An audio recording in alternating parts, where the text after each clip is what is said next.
Lamont Roach might shock the world, and I'm going to tell you guys why. Gervonta Davis has knocked out nearly every opponent that he stepped into the ring with, and there's a good reason why, because a lot of people, let's be real, as much as I like Tank, as much as I think that he's probably going to be the face of boxing, if not he is already the face of boxing, I still believe, there's a reason why he puts these rehydration clauses, the catch weights, and I think it's because Floyd Mayweather created this blueprint of, taking away what you can in a fight and knowing that you have a little bit of an edge. I'm not saying that Tank wouldn't beat these guys even if they were hydrated, but the truth is that we're not going to know, because you look at the Ryan Garcia fight, Ryan Garcia had to kill himself to get down to 136, and then the rehydration clause that was placed. Frank Martin, obviously fought at 135, took the fight at 135, but let's be real, Frank Martin shouldn't have been at 35 anymore. It was clear that he was weight drained as well. I'm not trying to discredit it, but these are just the facts.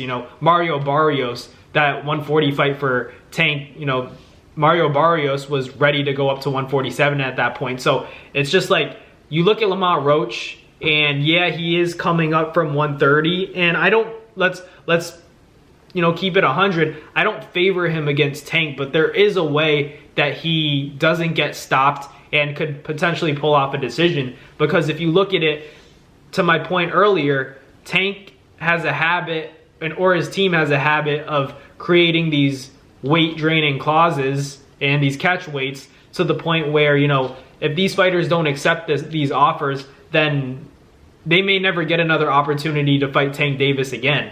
Ryan, Frank Martin, Mario Barrios, Isaac Cruz, late notice, Rolly Romero, right? All of these guys, they're big fighters, but most of them were having trouble making weight before their fights with Tank. That's just a fact.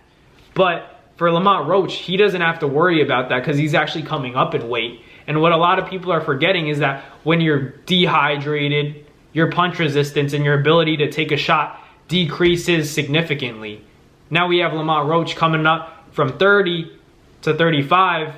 Yeah, I don't think he's going to be able to hurt Tank because ultimately he's still a natural 30-pounder, but not having to cut those extra 5 pounds may allow Lamont Roach to exchange, sit in the pocket more, and absorb more shots and not get damaged as much, because the 5 pounds is going to make a difference. He's going to feel comfortable in the ring because he doesn't have to cut that extra 5 pounds, let alone, fight below a weight class that he's comfortable making weight in. So this is all interesting stuff to me because, like I say, boxing's a science experiment. The same way we want to see how Terrence Crawford can fare with Canelo Alvarez. Lamont Roach isn't a slouch, but he is going up in weight.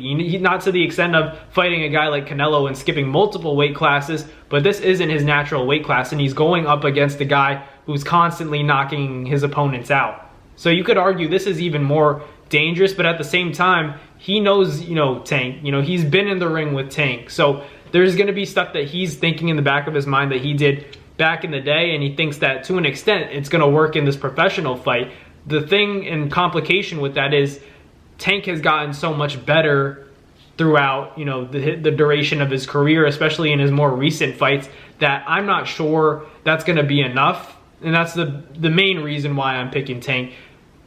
Lamont Roach is a big underdog in this fight, but I think a lot of people are picking the knockout. I'm picking the knockout, but the fact that this guy is going to be coming up in weight, that didn't help Leo Santa Cruz, but Lamont Roach is a little bit more defensively responsible. I think that as opposed to Leo Santa Cruz, who was basically, throwing the same shot over and over again, but until that point had success. Now, Lamont's going to be trickier for Tank, in my opinion, a more difficult, puzzle to solve, but I still think he gets caught just because I don't think he's better than Tank in any way, but, he is a solid boxer. So, like I said, if the weight comes into factor and Lamont Roach is taking shots and he's not affected by them because he's not weight drained like a lot of Tank's opponents were, then we could see this fight, potentially go the distance. And who knows, maybe Lamont Roach can pull off